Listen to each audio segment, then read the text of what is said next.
ہم کرنے میں بندے ہی کا فائدہ ہے، اور جب بندہ خدا کا ہو جائے گا تو خدا بندے کا ہو جائے گا۔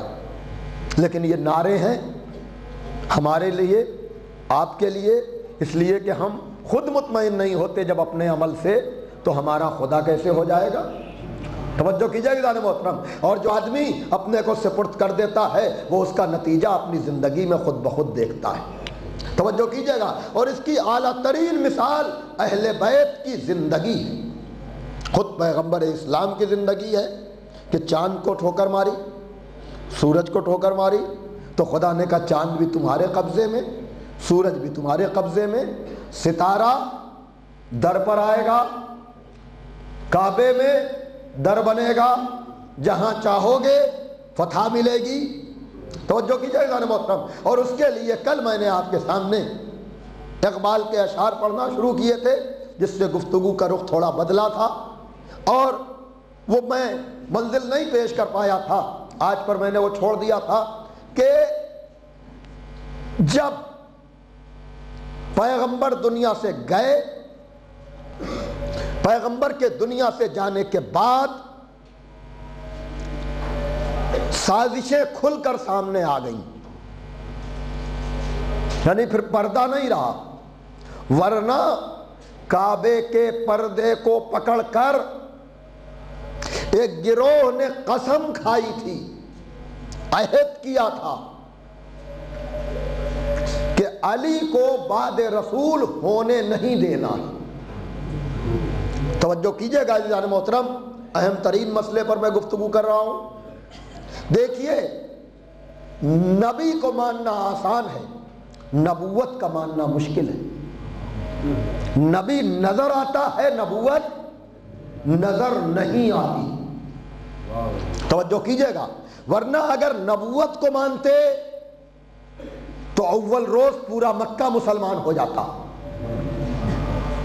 یہ فتح مکہ کے موقع پر جان کے خوف سے مسلمان ہونے والے کفار، توجہ کیجئے گا، انہوں نے جب یہ دیکھا کہ ہر منزل پر خدا کی مدد آ جاتی ہے، ہم جو چاہتے ہیں وہ نہیں کر پاتے، توجہ کیجئے گا، تو انہوں نے کہا کہ اب دشمن بن کر ہم اسلام کو نقصان نہیں پہنچا سکتے، اب کلمہ پڑھ کر اسلام کو نقصان پہنچایا جائے۔ اس لیے کہ جب پیغمبر اسلام فاتح بن کر مکے میں داخل ہوئے ہیں تو ابو سفیان نابینا ہو چکا ہے، جنگیں کر کر کے تھک چکا ہے۔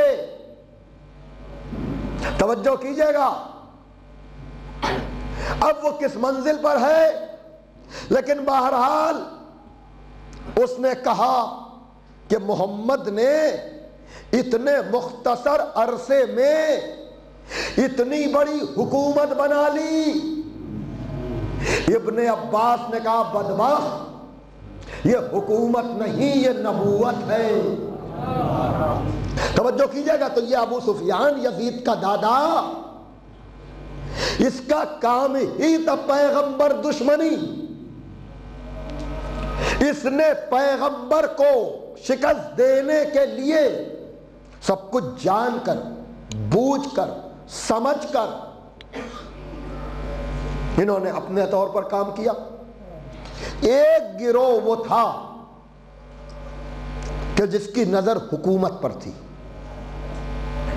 حکومت کا مزاج ہوتا ہے، میں اشارے کر رہا ہوں، خالی تفصیل میں جاؤں گا تو بات آج بھی مکمل نہ ہو پائے گی۔ صاحبان علم کے لیے پھر کبھی انشاءاللہ تفصیل میں سناؤں گا، صرف موضوع کو مرتبط کرنے کے لیے، صاحبان فکر حضرات کو اپنے ساتھ لینے کے لیے، کہ ایک گروہ وہ تھا جو حکومت پر نظر رکھے ہوئے تھے۔ حکومت کا مزاج ہوتا ہے لڑکے کی طرف آنا، اس لیے انہوں نے بغیر سن و سال کا خیال رکھے ہوئے پیغمبر سے رشتے قائم کیے۔ میں بہت سیریس گفتگو کر رہا ہوں، سوچئے گا آپ خود غور کر کے۔ کہ کوئی بھی بیٹا اگر پیغمبر کا ہو جائے گا تو اس پوری حکومت کا وارث وہی ہوگا. لیکن قدرت نے ایک آواز دی، مکروا مکر اللہ واللہ خیر الماکرین. سازش کرنے والے سازش کرتے ہیں، اب میں اپنے لفظوں میں ترجمہ کر رہا ہوں مفہوم، سازش کرنے والے سازش کرتے ہیں، خدا سازشوں کا بہترین جواب دینے والا ہے. توجہ کیجئے گا، خدا سازشوں کا بہترین جواب دینے والا ہے. کہا رشتہ دینا تمہارا کام ہے، اولاد دینا ہمارا کام ہے. ایک صلوات بھیجیے محمد و آل محمد پر.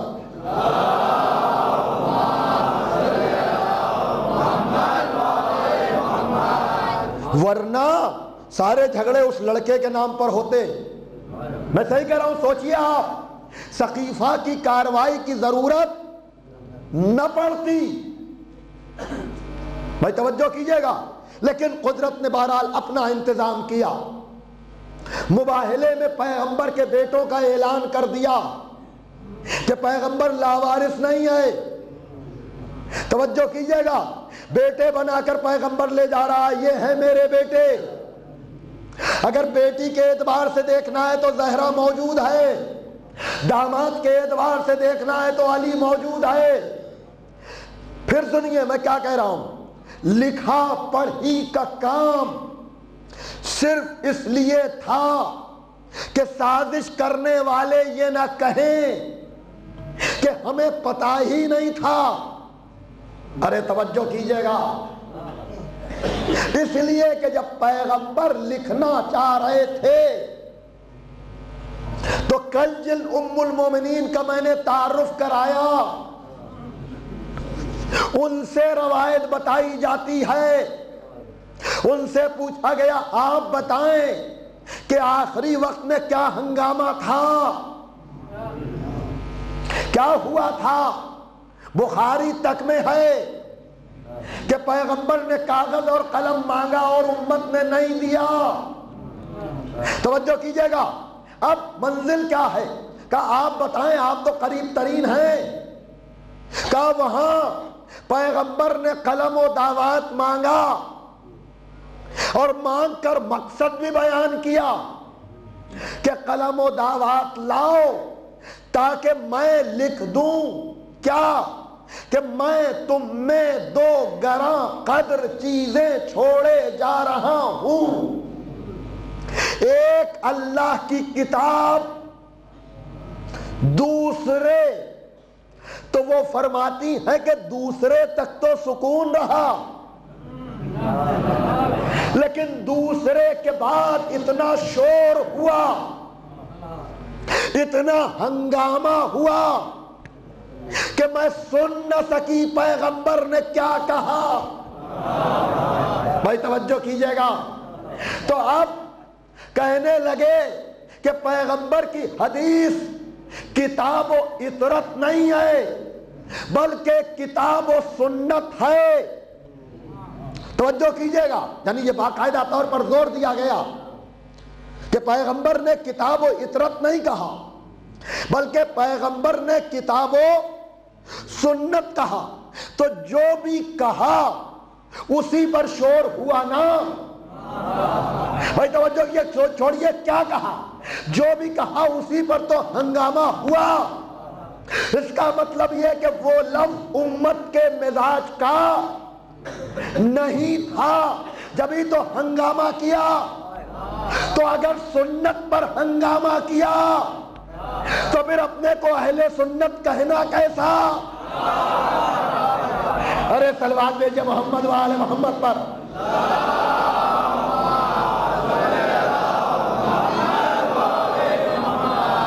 یہ شور بتا رہا ہے کہ امت دعوت ذوالشیرہ سے جانتی تھی کہ خدا کیا چاہتا ہے.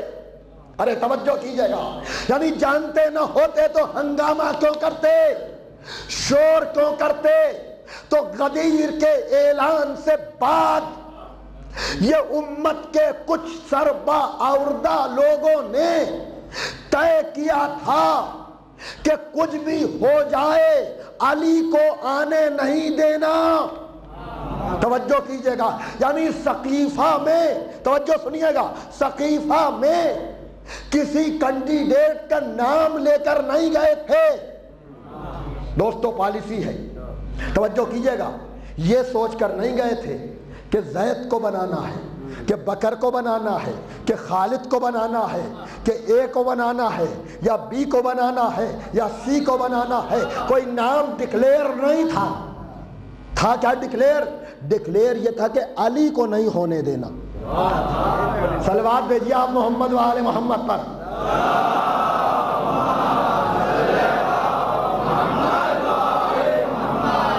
جائیے البلاغ المبین پڑھیے سلطان مرزا دہلوی کی، سیرت فاطمہ زہرا پڑھیے، خلافت کے موضوع پر لکھی جانے والی دوسری کتابیں پڑھیے، اور اسی کے ساتھ ساتھ پیغمبر کے آخری وقت کا تجزیہ کیجیے۔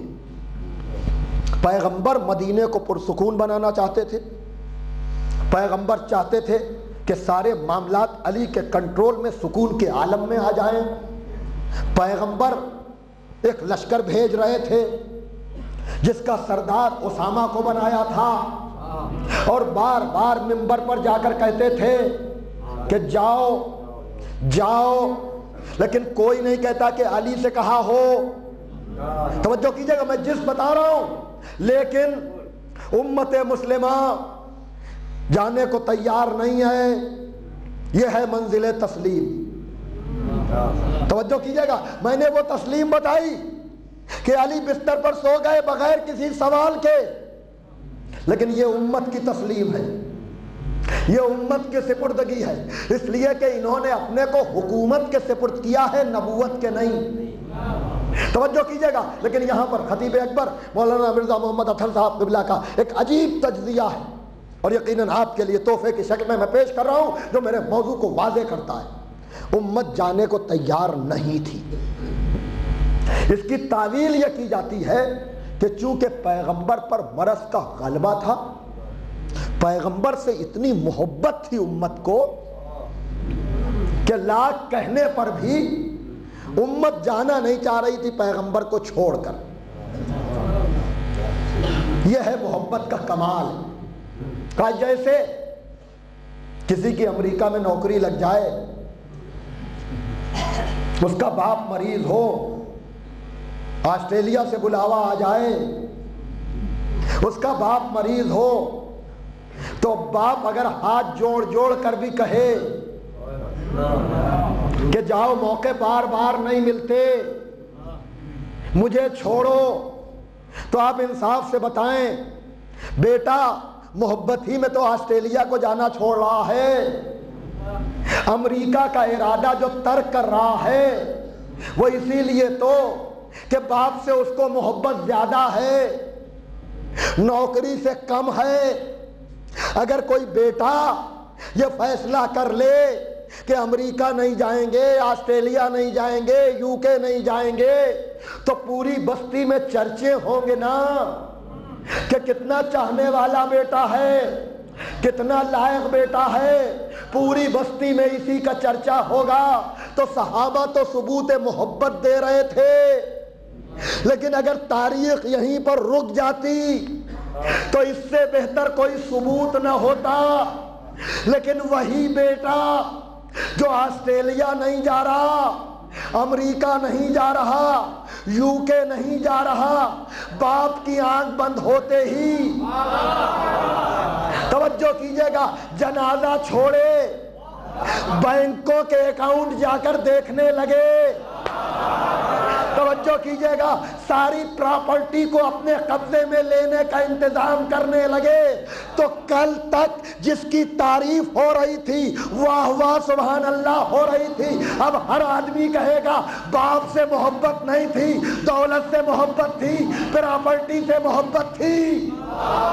تو ہم جب سمجھتے کہ امت کو نبی سے محبت ہے، جب امت نبی کے جنازے میں حاضر رہتی، لیکن ہم نے یہ دیکھا جب بھیج رہے تھے تو جانے پر تیار نہیں، اور جب آنکھ بند ہو گئی تو سوائے علی کے کوئی نہیں۔ صلوات بھیجیے محمد و آل محمد پر۔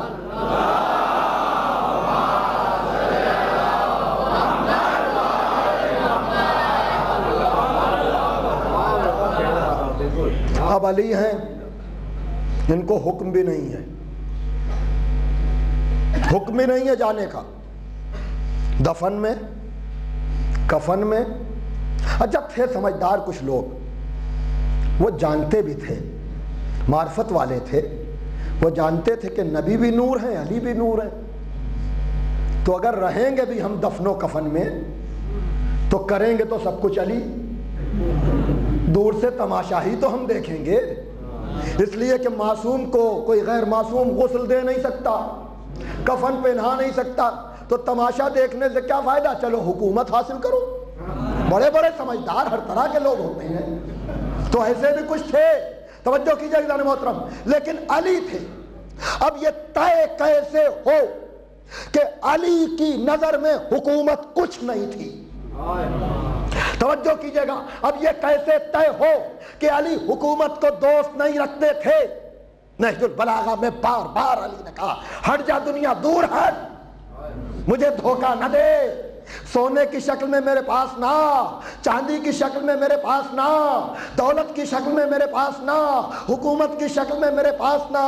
جو بھی اپنے کو علی والا سمجھتا ہے وہ ادائے فرض کے لیے تو دولت حاصل کرتا ہے، اور جو بھی ہے اگر اپنے کو علی والا سمجھتا ہے تو بینک بیلنس اس لیے نہ کرے کہ کل کا کیا ہوگا، ورنہ خدا پر بھروسہ نہیں ہے۔ علی نے کہا ایمان کے ضائع ہونے کا سب سے بڑا سبب دور دراز کی امیدیں ہیں، لمبی چوڑی امیدوں کا بنانا ہے، تو علی والوں کو بھی اس طرف متوجہ ہونا چاہیے۔ تو دیکھیے میں پھر کہہ رہا ہوں، میری تمہید اگر آپ کے ذہنوں میں اتر گئی تو پھر آئیے اب آپ یہ جو نہج البلاغہ کا 5واں خطبہ میں نے پڑھا کہ اے لوگو فتنوں کی موجوں کو نجات کے سفینوں سے شک کر دو، غرور و تکبر کے تاجوں کو سروں سے اتار کر پھینک دو، منافرت کے راستوں کو ترک کر دو۔ میں کچھ کہتا ہوں تو کہتے ہو کہ علی لالچی ہیں، میں خاموش ہو جاتا ہوں تو تم یہ کہتے ہو کہ علی موت سے ڈر گئے۔ دیکھیے ابو سفیان نے جب بتوں کے خلاف نبی نے کلمہ حق بلند کیا تھا تو دولت کی پیشکش کی تھی، حکومت کی پیشکش کی تھی، لیکن وہ یہ سوچ رہا تھا کہ یہ قصہ نبی پر تمام ہو جائے گا۔ ایک صلوات بھیجیں آپ ذرا محمد و آل محمد پر۔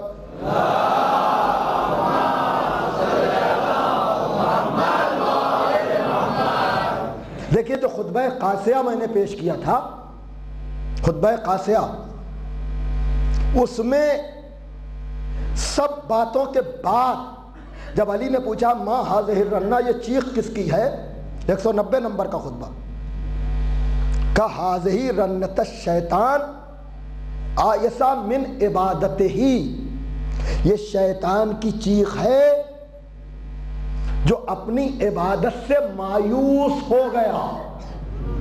یہ جملے ہیں مایوسی کے، مایوس ہوا۔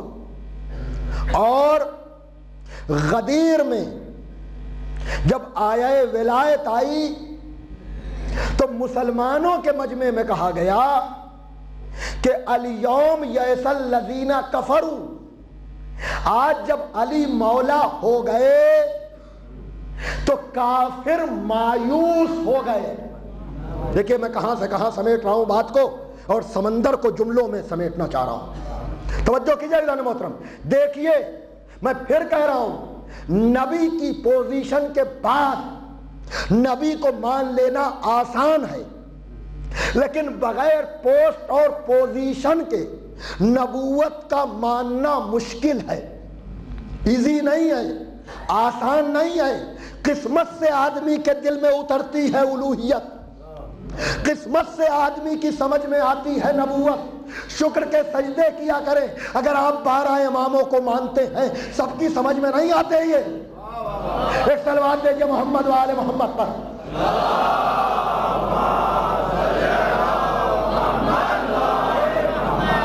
کیوں؟ اس لیے کہ اب تک کفار یہ سمجھ رہے تھے، بھائی توجہ کیجئے گا، یہ سمجھ رہے تھے کہ کہ اسلام کا قصہ محمد پہ تمام ہو جائے گا. محمد مر جائیں گے، اسلام مر جائے گا. توجہ کیجئے گا. دیکھیے جو آدمی غیب پر یقین ہی جس کا نہیں ہے، نہیں، میں جو کہنا چاہ رہا ہوں دل میں اتارے بغیر آگے نہ بڑھوں گا. جناب زہرا نے ایک دن انار مانگا، حضرت علی لینے کے لیے چلے، حاصل کیا. آ رہے تھے کہ راستے میں ایک سائل ملا. اس نے کہا یا علی انار دے دیجئے. زہرا جو کبھی اپنے شوہر سے کوئی خواہش نہیں کرتی، یہ عجب گھرانہ ہے، عجب گھرانہ ہے. یہ حفظ مراتب کا، تہذیب کا، تمیز کا، ادب کا، شعور کا، یہ سب جو بھی صدقہ ہے وہیں سے آیا ہے. اگر ہم اپنی زندگی میں سارے رشتوں میں اہل بیت کو نمونہ بنا لیں تو کسی گھر میں کوئی پرابلم نہ ہو. توجہ کیجئے گا. صحرا نے خواہش کی، علی انار لے کر چلے، راستے میں سائل ملا، علی نے دے دیا. گھر میں آئے، انار موجود تھا. تو جو ایمان والے ہیں وہ خوش ہوتے ہیں، لیکن جو شک والے ہیں وہ کہتے ہیں کہ اگر علی کو معلوم تھا کہ یہاں انار دیں گے وہاں آ جائے گا تو اس میں کمال کیا ہے. یہ کہنا آسان ہے. یہ دیکھیے جو بات میں کہہ رہا ہوں، جو بتانا چاہ رہا ہوں، یہ کہنا آسان ہے کہ یہ تو علم تھا تو کمال کیا ہے. سوال یہ ہے کہ قرآن میں آیت ہے نیکی 1 کرو گے 10 ملے گی. قرآن میں تو ہے، یہ تو سب کو یقین ہے نا، لیکن عامل کتنے ہیں؟ اس لیے کہ کسی کو خدا کی عطا پر یقین ہی نہیں ہے. ارے توجہ کیجئے گا. یعنی آیتوں کا پڑھ لینا اور ہے اور اس پر یقین کر لینا کہ اگر میں بنا میں خدا دوں گا تو خدا بلا تاخیر اس کا جواب دے گا. اس سے علی کے علم پر فرق نہیں آتا. بے شک علی کو علم تھا، لیکن علی کو یقین بھی کتنا تھا. توجہ کیجئے گا. یعنی جنت کے وجود کا یقین، اپنے عمل کے خلوص کا یقین. توجہ کیجئے گا. آپ میری بات سمجھ رہے ہیں؟ میں جو کہنا چاہ رہا ہوں کہ نبوت و امامت پر یقین کرنا جب ہم جیسے لوگوں کے بس میں نہیں ہے تو جنہوں نے مصلحتاً کلمہ پڑھا تھا ان کو پتہ ہی نہیں تھا، یقین ہی نہیں تھا کہ نبی کے بعد بھی کچھ ہے. توجہ کیجئے گا. یعنی وہ تو ایک کے بعد ایک آتے رہے تو مجبوراً انہوں نے مان لیا. لیکن یاد رکھیے گا جنہوں نے مصلحتاً کلمہ پڑھا تھا نہ انہیں محمد کی نبوت پر یقین تھا. اس لیے کہ یہ آسان کام نہیں ہے.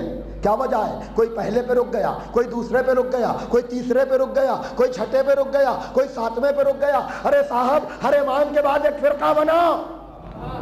اس لیے کہ جو مصلحت کے تحت آتا ہے نا وہ حاصل ہونے کے بعد رک جاتا ہے، اور جو آخرت کے لیے آتا ہے وہ رکتا نہیں ہے، 12ویں تک جاتا ہے. ایک صلوات دیجئے محمد والے محمد پر.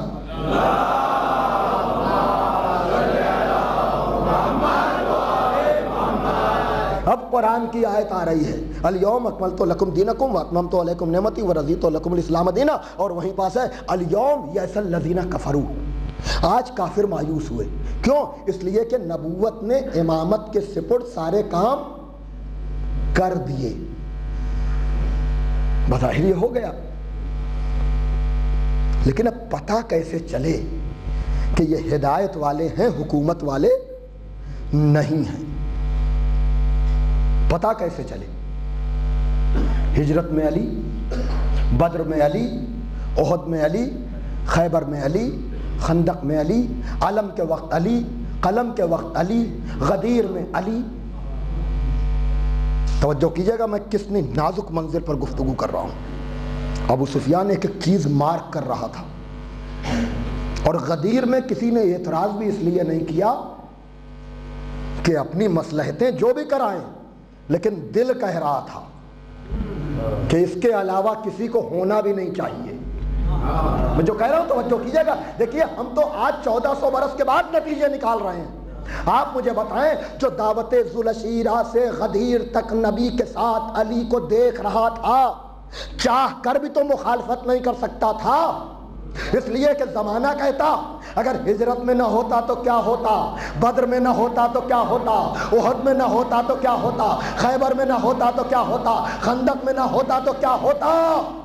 بھائی توجہ کیجئے گا, یعنی دل کہہ رہا تھا کہ اگر نیابت ہے تو اسی کے لیے ہے, لیکن جس کو ماننا ہی نہیں وہ سازش سے باز نہیں آئے گا.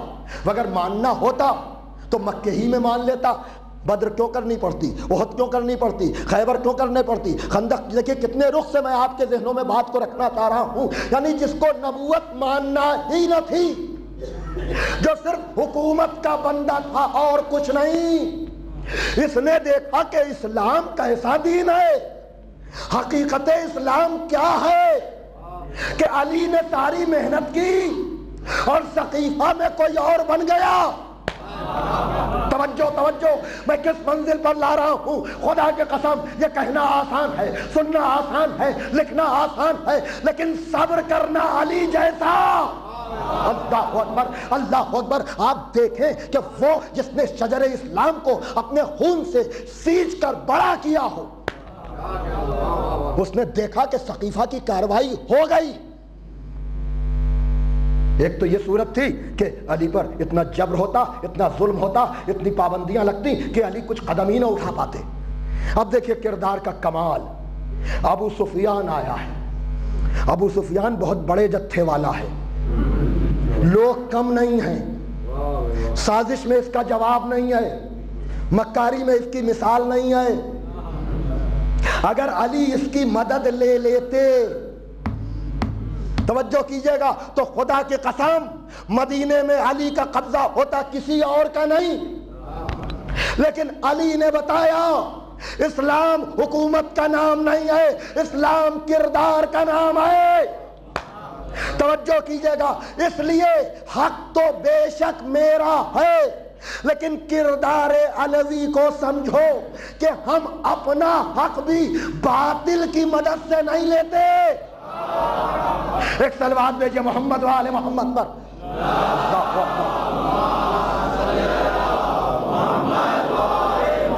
سوچو دوستو کس منزل پر میں گفتگو کر رہا ہوں, اور یہ نہج البلاغہ کا پیغام ہے, یہ نہج البلاغہ کا مقصد ہے, یہ نہج البلاغہ کا سبب ہے کہ ابو سفیان آیا تھا. ارے وقتی طور پر ابھی معاملے طے کر لیتے, یہ نہ سمجھیے گا کہ وہ بلا شرط مدد دیتا. جیسے ہی علی قبول کرتے, بھائی توجہ کیجئے گا, ویسے ہی اپنی شرطیں رکھتا. لیکن مستقبل کی خبر رکھنے والا مولا. ایک مرتبہ ابو سفیان حکومت تھالی میں سجائے لیے کھڑا ہے کہ یا علی آپ تیار ہو جائیں, وہ نبوت تھی, یہ امامت ہے. کہا بدبخت, عہدوں کے نام بدلے ہیں, مزاج نہیں بدلا. جب بڑے بھائی نے حکومت کو ٹھوکر مار دی تو تو مجھے خریدنے آیا ہے. اتنا تو بتا دے, تو کب سے اسلام کا وفادار ہو گیا. صلوات دیجئے محمد و آل محمد پر.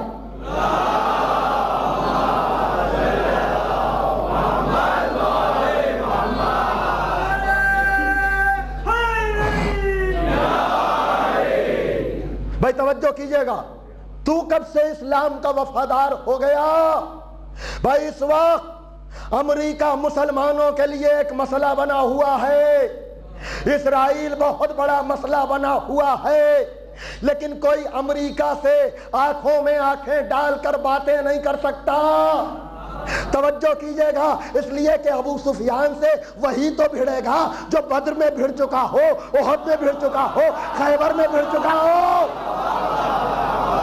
لیکن جس کی خود ابو سفیان سے دوستی ہو وہ بات کیا کرے گا؟ بھائی توجہ کیجئے گا، یاد رکھیے گا، امریکہ یہ امن کا پیغمبر جو بن رہا ہے، پوری دنیا میں دہشت گردی کے نام پر جو امن قائم کرنا چاہ رہا ہے، جس کا خود ظلم میں ڈوبا ہوا کردار ہو، وہ امن کیا قائم کرے گا؟ لیکن امریکہ سے صرف علی والے کہہ سکتے ہیں آپ کب سے امن کے علمبردار ہیں۔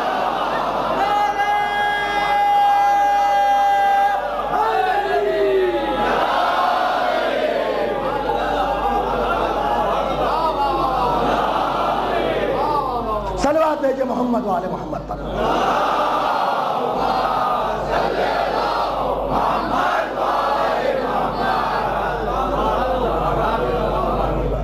حق کی گفتگو کرنے کے لیے ماضی کا شاندار ہونا ضروری ہے۔ اور یہ صلوات بھیجئے محمد والے محمد پر۔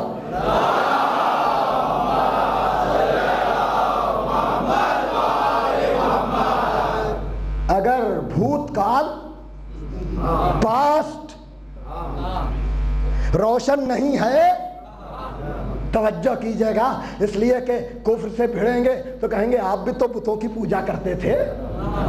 توجہ کیجئے گا، میں کیا عرض کرنا چاہ رہا ہوں، تو یہ علی ہے، علی جس نے بتایا کہ اپنا حق لینے کے لیے بھی میں غلط راستہ نہیں اپناتا ہوں۔ توجہ کیجئے گا عزیزان محترم، میں کہاں پر آپ کو لے کر آیا ہوں کہ امریکہ سے کون کہے، اسرائیل سے کون کہے، جو خود حلیف ہوں، جن کی خود اپنی فوج نہ ہو، خدا کی قسم اسلام کے دامن پر اس سے بڑا داغ کیا ہو سکتا ہے۔ یاد رکھیے گا، مکہ وہ شہر ہے جس پر اسلام کے آنے کے بعد سے لے کر اب تک کبھی کوئی دوسرا پرچم لہرایا ہی نہیں، لیکن اس کی بس بدبختی یہ ہے کہ یہاں کے حاکم ہمیشہ بزدل ہوتے رہے، اس لیے ان کی خود کبھی کوئی فوج نہیں رہی۔ یہ کبھی یہودیوں کو بلاتے ہیں، کبھی نصرانیوں کو بلاتے ہیں، تو جو خود زیر احسان ہو وہ بولے گا کیا؟ وہ بولے گا کیا؟ وہ کہے گا کیا؟ آج عرب مملکتوں پر ویسا ہی سناٹا ہے جیسے خندق میں لشکر اسلام پر تھا۔ ارے توجہ کیجئے، میں کیا عرض کرنا چاہ رہا ہوں، نبی کہہ رہے تھے من لہذا الکلب، کون ہے جو اس کتے کے مقابلے میں جائے؟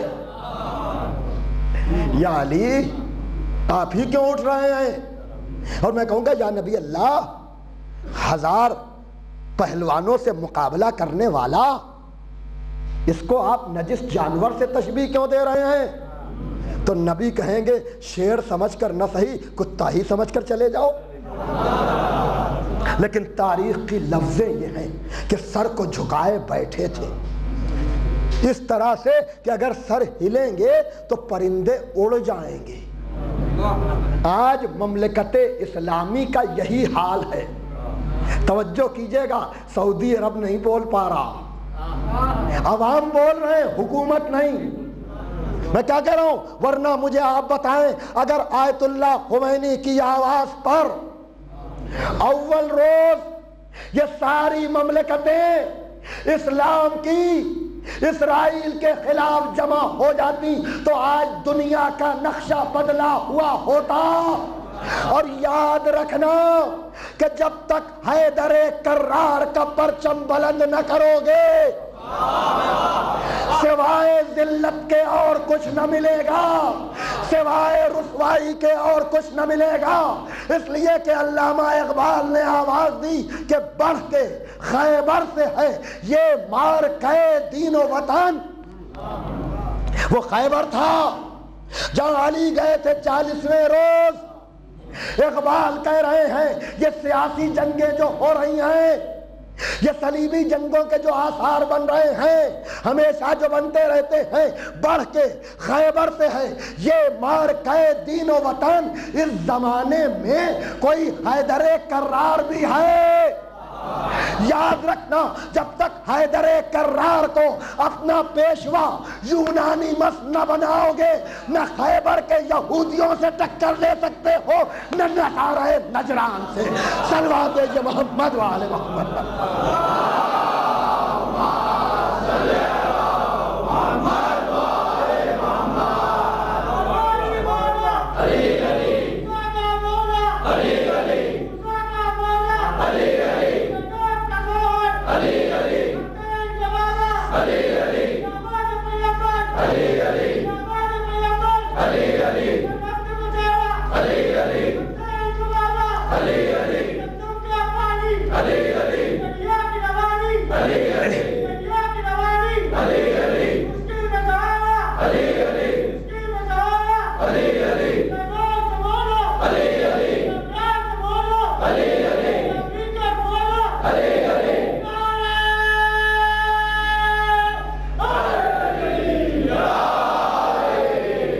اس لیے کہ یاد رکھیے گا کسی بھی اسلامی مملکت کے قانون اسلامی ہیں ہی نہیں. خود جو امریکہ اور برطانیہ میں جا کر عیاشیاں کرتے ہوں یہ ہسٹری آج بھی سعودی عرب کی پالیسیز سعودی عرب میں ڈسکس نہیں ہوتی. سیکورٹی کے مسائل امریکہ طے کرتا ہے. دبئی میں جس طرح سے مغربی تہذیب کا ننگا ناچ ہو رہا ہے, مسقط میں جس طرح سے ان مغربی ممالک کے فوجی اڈے بنے ہوئے ہیں, قطر میں جس طرح سے امریکہ اور دیگر مغربی ممالک کی فوج ہے, یاد رکھیے گا یہ سب غلام ہیں. غلام تو غلام آقا سے بولے گا کیسے؟ بھائی توجہ کیجئے گا, اس لیے کہ جو امریکہ کے سامنے سر تسلیم خم کیے ہو اس کے اللہ اکبر کا کوئی فائدہ نہیں ہے. توجہ کیجئے گا. لیکن یہ ہم ہیں جو آنکھوں میں آنکھیں ڈال کر بتاتے ہیں, ہم کسی کا خیال نہیں کرتے. اس لیے کہ تلوار تو چھوڑو ہمارا جوتا ہی لوگوں کو پیغام دے دیتا ہے. صلوات بھیجئے محمد و آل محمد پر.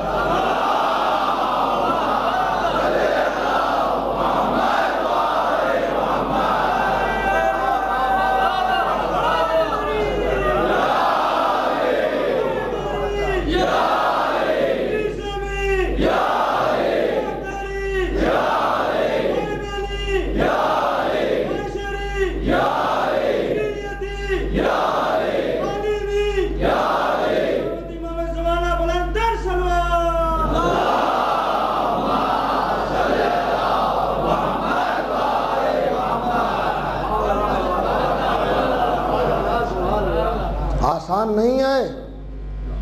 پھر تصور کریں, پھر سوچیں میرے ساتھ میں جو سمجھانا چاہ رہا ہوں. علی کا مسئلہ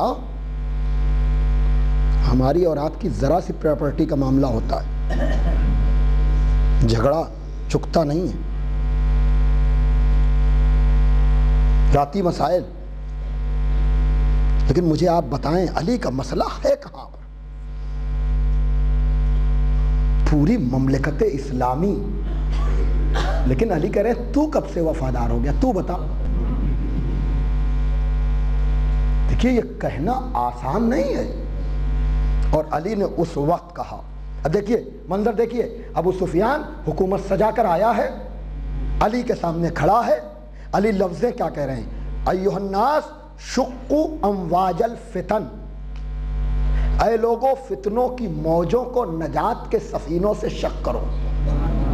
بتایا یہ اسلام کا دوست نہیں ہے, یہ فتنہ ہے, فتنہ. تو اسی موقع پر فتنہ کہہ کے ذلیل کر دینا, خدا کی قسم یہ تو حسین کا انکار دنیا نے دیکھا, لیکن اس کی بنیاد علی ہی نے رکھی. توجہ کیجئے گا، ورنہ ابو سفیان کی پیشکش کا انکار کرنا سوائے علی کے کسی میں ہمت ہی نہ تھی. لیکن اب دنیا اس سے غلط نتیجہ نکالتی ہے. سنتے چلیے، دنیا اس سے غلط نتیجہ نکالتی ہے کہ علی خاموش ہو گئے، اس کا مطلب راضی تھے. کتنا بڑا ظلم ہے کردار علی پر. علی درخت اسلام کو بانٹنا نہیں چاہ رہے تھے، لیکن اسی کے ساتھ ساتھ علی نے اپنے فیصلوں سے بتایا بھی کہ ہمیں جتنی اسلام سے محبت ہے کسی اور کو نہیں ہو سکتی. علی درباروں میں گئے ہیں، علی نے اسلامی فیصلے کیے ہیں، علی نے اسلامی مسائل حل کیے ہیں. اور یہ جو جملے آپ سنتے ہیں نا، اگر علی نہ ہوتے میں ہلاک ہو جاتا، یہ سیاسی جملہ ہے، تعریف کا نہیں ہے. اس لیے کہ میں پوری تجزیہ کیجیے آپ، جب بھی علی کوئی بڑا مسئلہ حل کرتے تھے تو ایک بغاوت کے آثار پیدا ہوتے تھے. اس بغاوت کو روکنے کے لیے کہا جاتا تھا سب کچھ تو آپ ہی کا صدقہ ہے. میں جو کہہ رہا ہوں اس کو آپ سوچئے گا. لیکن علی اس سے کبھی متاثر نہیں ہوتے تھے. توجہ کیجئے گا، اس لیے کہ بھکاری بھیک مانگنے آئے، آپ اسے کچھ دے دیں تو اس کا کیا یہ مطلب ہے کہ آپ اس کے بھیک مانگنے سے راضی بھی ہیں؟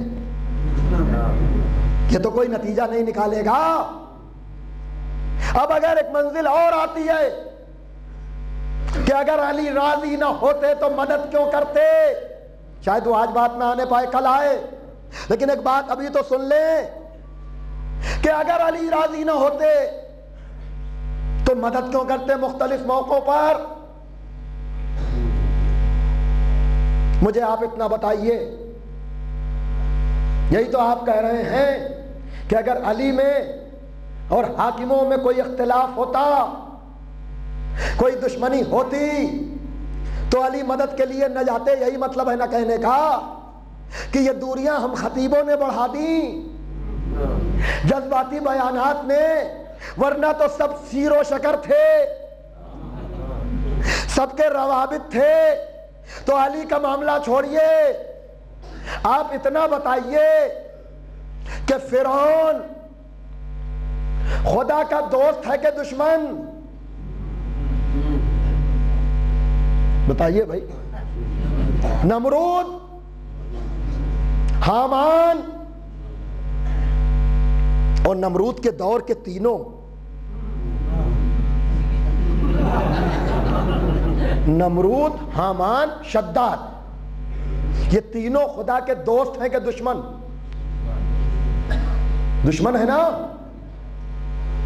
اختیار رزق کس کے ہاتھ میں ہے؟ کس کے ہاتھ میں ہے؟ بھائی چلیے، آپ نبی کو نہ مانیے، علی کو نہ مانیے، خزانے سب کس کے پاس ہیں؟ اللہ کے پاس ہے نا. آپ کہتے رہیے دشمن، نہ نمرود دشمن، نہ حامان، نہ شداد دشمن. اس لیے کہ اگر دشمن ہوتا تو خدا کھانے کو کیوں دیتا اپنے دشمن کو؟ ارے توجہ کیجئے میں کیا کہہ رہا ہوں. بھائی یہی ہے نا کہ اگر کوئی کسی کو کچھ دے دے تو اختلاف نہیں ہے، رضا ہے. آپ کہیے نمرود دشمن خدا، حامان دشمن خدا، شداد دشمن خدا، ہرگز نہیں. خدا دوست رکھتا تھا، آپ نے بڑھا دیے اختلاف. ارے توجہ کیجئے گا، تو سارے کلمہ پڑھنے والے پھڑک کر کہیں گے خدا کے روزی دینے کا یہ مطلب نہیں کہ وہ نمرود سے راضی، شداد سے راضی، حامان سے راضی. یہ تو اس بات کی دلیل ہے کہ اللہ رب العالمین ہے. یہ اس کے رب العالمین ہونے کی دلیل ہے کہ اپنوں کو بھی دیتا ہے غیروں کو بھی دیتا ہے، تو جس طرح سے فرعون و نمرود و حامان و شداد کو رزق دینا خدا کے راضی ہونے کی دلیل نہیں بلکہ اس کے رب العالمین ہونے کی دلیل ہے، اسی طرح سے اگر علی نے کبھی اپنے دشمن کی مدد کر دی تو راضی ہونے کی دلیل نہیں بلکہ علی کے مشکل کشائے دو جہاں ہونے کی دلیل ہے۔ صلوات دیجئے محمد و آل محمد پر۔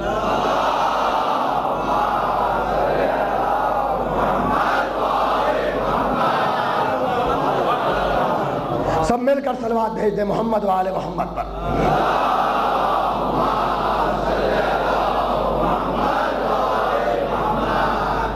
رضا کی کیا بات ہے؟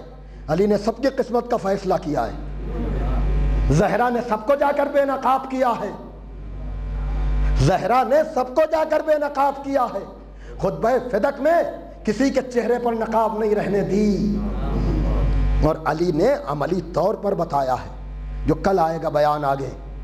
یاد رکھیے گا عزیزان محترم کہ علی نے ابو سفیان کو ذلیل کر کے رسوا کر کے بھیجا کہ تو میرے پاس غلط آیا ہے، میں اپنا حق لینے کے لیے تجھ جیسے بد کردار کا سہارا نہیں لوں گا، اس لیے کہ یہ حکومت تیرے ذریعے سے مجھے نہ ملے گی، حکومت اللہ کی طرف سے آتی ہے۔ اور یاد رکھ، یہ پروپیگنڈا کرنے والے کرتے رہیں کہ حکومت نہیں تو امامت کیسی ہے، یہ بھی ایک بحث کہ صاحب آپ کہیے اولی الامر، آپ کہیے امام، آپ کہیے رہبر، لیکن گراؤنڈ کی حقیقت کچھ اور ہے، گراؤنڈ کی حقیقت کچھ اور ہے۔ تو اسرائیل سے میں کچھ مسئلے حل کرتا ہوں، مصر اور جارڈن کے علاوہ اور اسلامی ملکوں نے رسمی طور پر، یہ رسمی فارسی کا لفظ ہو جائے گا، سرکاری طور پر اسرائیل کے وجود کو تسلیم نہیں کیا ہے، اور پاکستان ڈنکے کی چوٹ پر کہتا ہے کہ میں نے اسرائیل کو ایز اے حکومت نہیں مانا۔ تو کیوں نہیں مانا آپ نے؟ گراؤنڈ کی حقیقت تو کچھ اور ہے۔ بھائی توجہ میں کیا کہہ رہا ہوں، یہ اسلامی ملکوں نے کیوں نہیں مانا بھائی؟ جب ملک پہ قبضہ ہے، اس کا وزیر اعظم ہے، اس کا صدر ہے، اس کی فوج ہے، اس کی طاقت ہے، اس کی قوت ہے، تو گراؤنڈ کی حقیقت تو یہ ہے۔ اسلامی ملک نہیں مانتے تو نہ مانے، لیکن سارے مسلمان کہیں گے بھائی قبضہ ہونا اور ہے، حق ہونا اور ہے، تو اسرائیل ہی سے سمجھ لو کہ قبضے سے حق نہیں بنتا۔ بھائی توجہ، قبضے سے حق نہیں بنتا، ورنہ سارے مسلمانوں کا احتجاج بیکار ہو کر رہ جائے گا۔ تو جو آپ اسرائیل کے لیے احتجاج کر رہے ہیں، وہی احتجاج 1400 برس سے ہم کر رہے ہیں۔ صلوات دیجئے محمد و آل محمد پر۔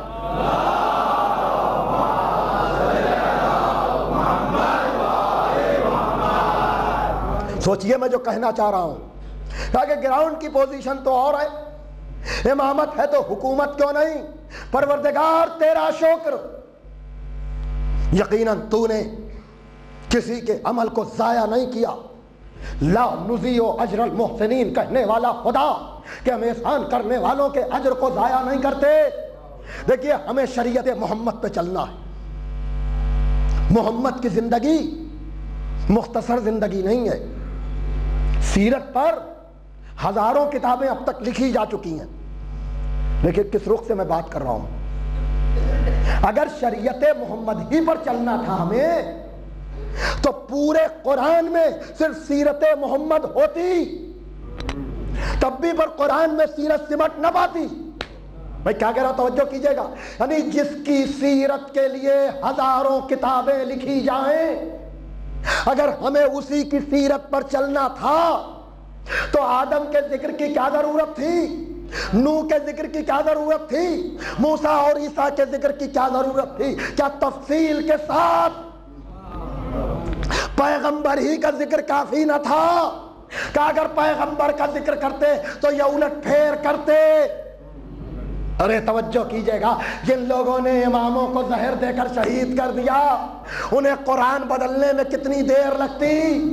کہ ماضی کا ذکر کریں گے تاکہ یہ مطمئن بیٹھے رہیں کہ ہماری پرابلم نہیں آئے، لیکن سمجھدار نتیجہ نکالتے رہے۔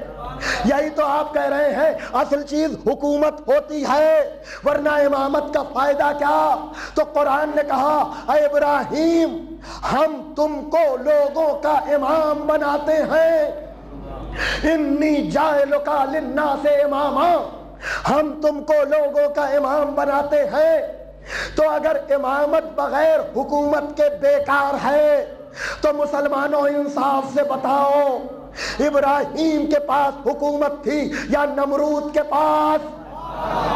توجہ کیجئے گا، اس کا مطلب یہ ہے کہ تم ابراہیم کو امام کہو، قرآن امام کہے، لیکن امامت کیسی جب حکومت نہیں؟ لیکن ہر مسلمان کہے گا امامت عہدہ الہی ہے، حکومت نہیں ہے۔ تو کیا ہوا؟ تو جس طرح سے نمرود کی حکومت سے ابراہیم کی امامت پر کوئی فرق نہیں پڑتا، تو کسی اور کی حکومت سے علی کی امامت۔ صلوات دیجئے محمد وآل محمد۔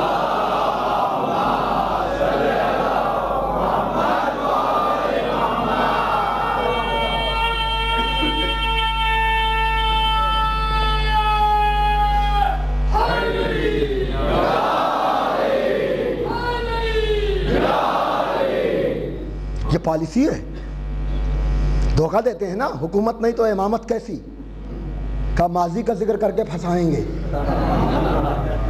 یہ مسئلہ ہے تو ہدایت کا انتظام ہے، ہدایت کا انتظام ہے، ورنہ اگر کلیئر کٹ ہو جاتا علی۔ کبھی کبھی لوگ پوچھتے ہیں نا کہ نام کیوں نہیں ہے؟ ارے جب صفتوں کے بعد نہیں مانا، کلیئر کٹ بیان کے بعد نہیں مانا تو قرآن ہی ختم کر دیتے۔ لیکن اللہ نے کہا ہدایت کا انتظام ہم نے کیا ہے، عقل استعمال کرو گے تو پتہ سب کچھ چل جائے گا۔ بیوقوفوں کے لیے قرآن نہیں ہے، سمجھداروں کے لیے قرآن ہے۔ ایک صلوات بھیجیے محمد وآل محمد پر۔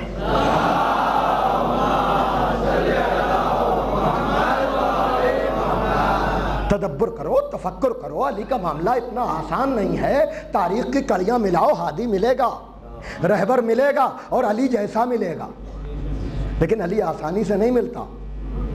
توجہ کیجئے گا، یہ علی جس کو مل جائے شکر کے سجدے کرے۔ یہ تو بدبخت مسلمان تھے، توجہ کیجئے گا، بس وقت نہیں ہے اب۔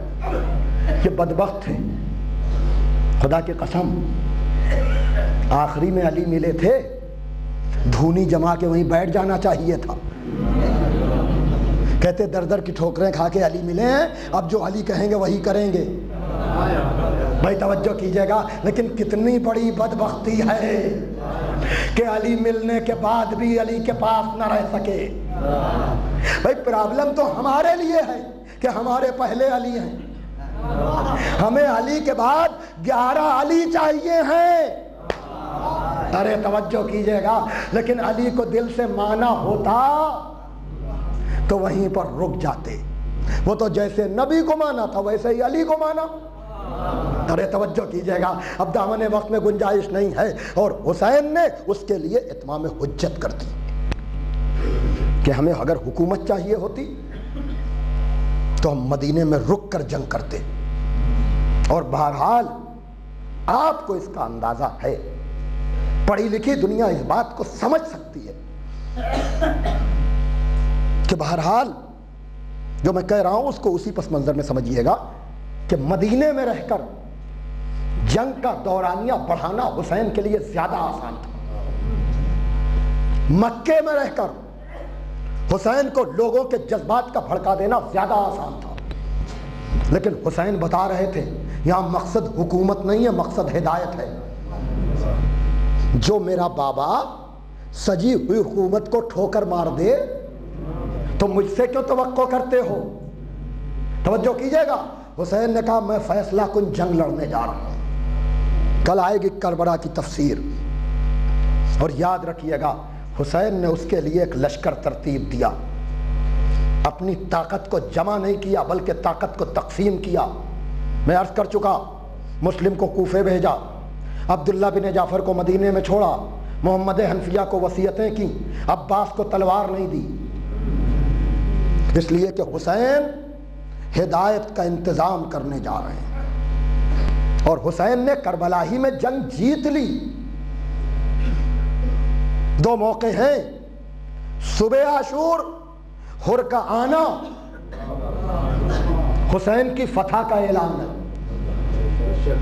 اور علی اصغر کے سوال آپ پر لشکر یزید میں انقلاب کا پیدا ہو جانا حسین کی فتح ہے۔ حسین نے نظریے کی جنگ لڑی ہے۔ اسلام نظریاتی جنگ کا نام ہے۔ اسلام میں نظریہ جنگ نہیں ہے، نظریے کی جنگ ہے۔ یہاں جہاد آخری مرحلوں میں وقتی طور پر ہے، ورنہ حسین نے جس بچے کو سوالات کے لیے سب سے پہلے لے جانا چاہیے تھا اس کو آخر میں لے گئے۔ کیا علی اصغر صبح عاشور پیاسے نہ تھے؟ حسین نے علی اصغر کی پیاس کو سپر نہیں بنایا، علی اصغر کو مجاہد بنا کر پیش کیا۔ توجہ کیجئے گا، ورنہ بددیانت مورخ لکھتا کہ اب یزیدی اتنے بھی گئے گزرے نہ تھے کہ بچے کو پانی نہ دیتے، اور بچہ بہرحال پیاس سے مر ہی جاتا۔ جس بچے کو شب عاشور تک غش پہ غش آ رہے ہوں، جس کی ماں کا دودھ خشک ہو گیا ہو، اس کی شہادت تو ہو ہی جاتی۔ لیکن حسین نے دیکھیے فضائل نہیں کا موقع اب تو نہیں ہے، لیکن یہ رخ آپ ملاحظہ فرما لیں کہ مریم نے جس طرح سے اپنی طہارت کا اعلان گہوارے کے بچے عیسیٰ سے کرایا تھا، اسی طرح سے حسین نے اپنی صداقت کا اعلان علی اصغر کے لبوں سے کرایا۔ یہاں دشمن دور ہے تو بولنا نہیں ہے، اشارہ کافی ہے۔ علی اصغر کو لے گئے، وہ میں تفصیل ابھی سناؤں گا، لیکن اس وقت اتنا سن لیجیے آپ کہ ایک مرتبہ کہنے لگے کہ میرے لال، ان کو یہ خیال آ رہا ہے کہ میں تمہارے ذریعے سے پانی پینا چاہ رہا ہوں، میرے لال ان پر اتمام حجت کر دو۔ تو عزیزو، علی اصغر نے اپنی پیاس کے لیے زبان نہیں پھیرائی، حسین کی صداقت کے لیے۔ اللہ اکبر۔ اور پھر لشکر یزید میں وہ تلاطم برپا ہوا ہے کہ لشکر والوں نے کہنا شروع کیا، سچ تو کہتے ہیں حسین، اگر ہماری لڑائی ہے تو حسین سے، اس بچے کی خطا کیا ہے؟ یہ ہے حسین کی فتح کا اعلان۔ لیکن عزیزو، علی اصغر چند دن کے تھے جب علی اصغر مدینے سے چلے ہیں۔ اللہ اکبر۔ کربلا آتے آتے بچہ کمھلا گیا، پھول مرجھا گیا۔ شب عاشور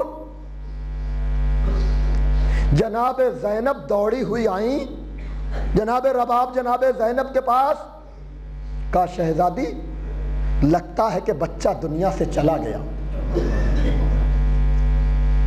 جناب زینب گئیں، کہنے لگیں کہ پیاس کی وجہ سے غش آ گیا ہے، بچہ ابھی زندہ ہے۔ علی اکبر کا لاشا لانے کے بعد حسین مقتل میں آئے، آواز دی، حل من ناصر ینصرنا، حل من معین یعیننا، حل من مغیث یغیثنا۔ کیا ہے کوئی جو میری مدد کرے؟ کیا ہے کوئی جو میری اعانت کرے؟ کیا ہے کوئی جو مجھے پناہ دے؟ عزیزو، شہداء کے لاشیں تڑپے، آواز دی، موت نے مجبور کر دیا ہے فرزند رسول، لیکن خیمے سے رونے کا شور اٹھا۔ حسین نے گھوڑے کو خیمے کی طرف موڑا، در خیمہ پر گئے، آواز دی یا اختی زینب، میری بہن زینب، میری زندگی میں رونے کا کیا سوال؟ عزادارو، جس بچے کو شب عاشور تک غش پہ غش آ رہے تھے، آواز امام کا اس پر اتنا اثر ہوا کہ بچے نے اپنے کو جھولے سے گرا دیا۔ جناب زینب نے کہا بھیا آپ کی آواز استغاثہ میں کچھ اتنا درد تھا کہ علی اصغر نے اپنے کو جھولے سے گرا دیا۔ کہا لاؤ میرا خون ہے، میں اس کے مقصد کو سمجھ گیا۔ علی اصغر کو آغوش میں لیا، ایک بلندی پر آئے۔ فوج سمجھ رہی تھی حسین شاید قرآن کو لا رہے ہیں، لیکن جب ابا کا دامن ہٹا، دیکھا قرآن ناطق کا ایک بیٹا ہے۔ کہا اے کوفیوں، اے شامیوں، اگر تمہارے زام ناقص میں مجھ سے کچھ غلطی ہوئی ہے معاذ اللہ، تو یہ بچہ تلذی کی کیفیت محسوس کر رہا ہے۔ تلذی جانتے ہیں آپ کسے کہتے ہیں؟ مچھلی کو پانی سے نکال دیا جائے، مچھلی بغیر پانی کے تڑپتی رہے، اور ایک مرحلہ یہ آ جائے کہ بس ہونٹ پر ہونٹ لگے اور چند سیکنڈ کے بعد اس کی موت ہو جائے۔ حسین کہہ رہے ہیں میرے بچے کی یہی حالت ہے۔ آؤ میں اس کو جلتی ہوئی زمین پہ لٹائے دے رہا ہوں، تم خود آ کر پانی پلا دو۔ علی اصغر سکون کے ساتھ جلتی ہوئی زمین پہ لیٹ گئے۔ مائیں بہنیں مجلس سن رہی ہیں۔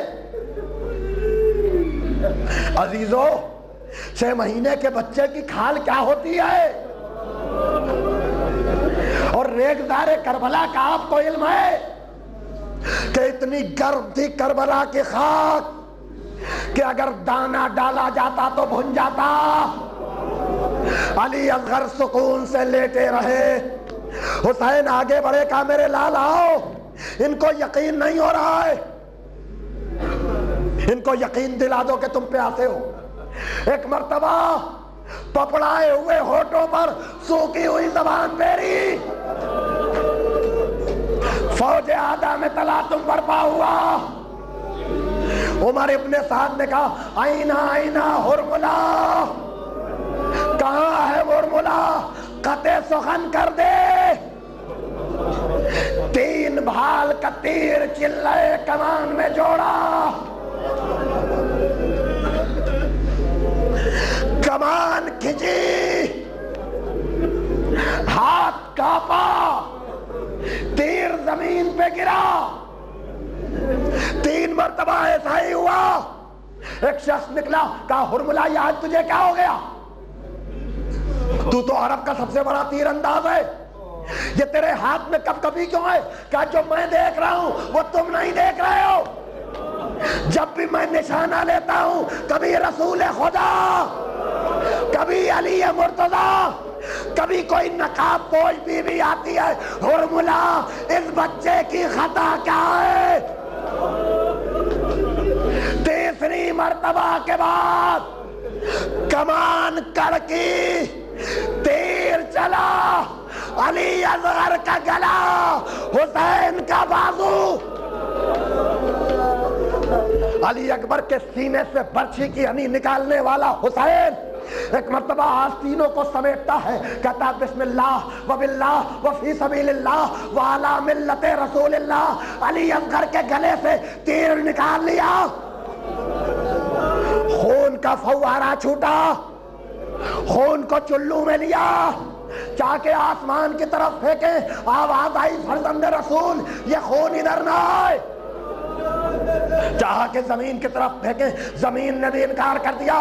انکار آسماں کو ہے راضی، زمین نہیں۔ اصغر تمہارے خون کا ٹھکانہ کہیں نہیں۔ باپ نے اس خون کو اپنے چہرے پر مر لیا، باپ سرخرو ہو گیا۔ اب حسین ہے، علی اصغر کا لاشا ہے۔ حسین آگے بڑھتے ہیں، پیچھے آتے ہیں، کہتے ہیں انا للہ۔ عاشور کے دن آپ عمل کریں گے، یاد کر کے روئیں گے، لیکن آپ کے ہاتھوں پہ کوئی لاشا نہ ہوگا۔ ہائے حسین!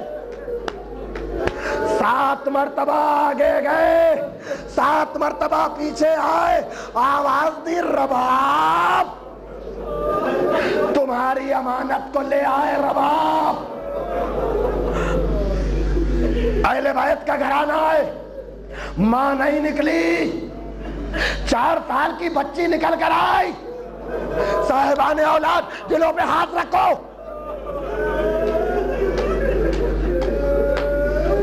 منظر آپ کے ذہنوں میں آئے، باپ کے ہاتھوں پر تیر کھایا ہوا بچہ، ابا کا سایہ، سکینہ سامنے کھڑی، پوچھ رہی بابا علی اصغر کو پانی پلا لائے بابا۔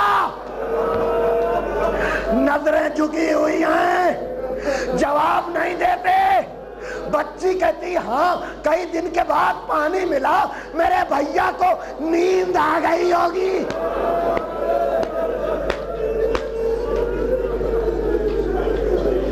جواب نہ دیا۔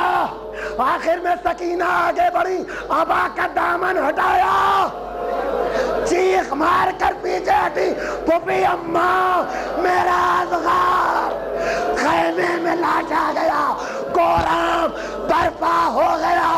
واہ علی اصغرا، واہ حسینہ، واہ مظلومہ، واہ حسینہ۔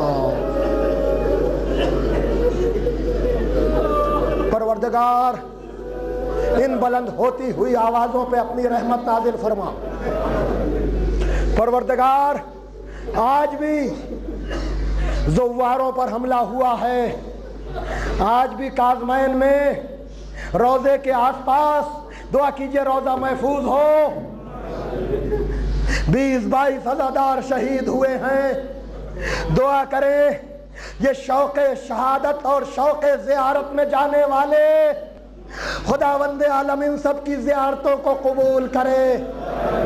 اور آپ بھی جس مشن پر ہیں، جس طرح سے صبح کو اتنا بڑا مجمع جاتا ہے، یقیناً آپ کے جذبات ہیں، دعا کریں یہ روضہ حسینی جلد سے جلد شاندار طریقے سے، اور یقیناً آپ تعاون کر رہے ہیں اور کریں گے، اس لیے کہ حسین کا روضہ بنا کر آپ روضہ خالی حسین کا نہیں، علی اصغر کا بھی ہوگا، علی اکبر کا بھی ہوگا، ایک زری میں یہ 2 سونے والے۔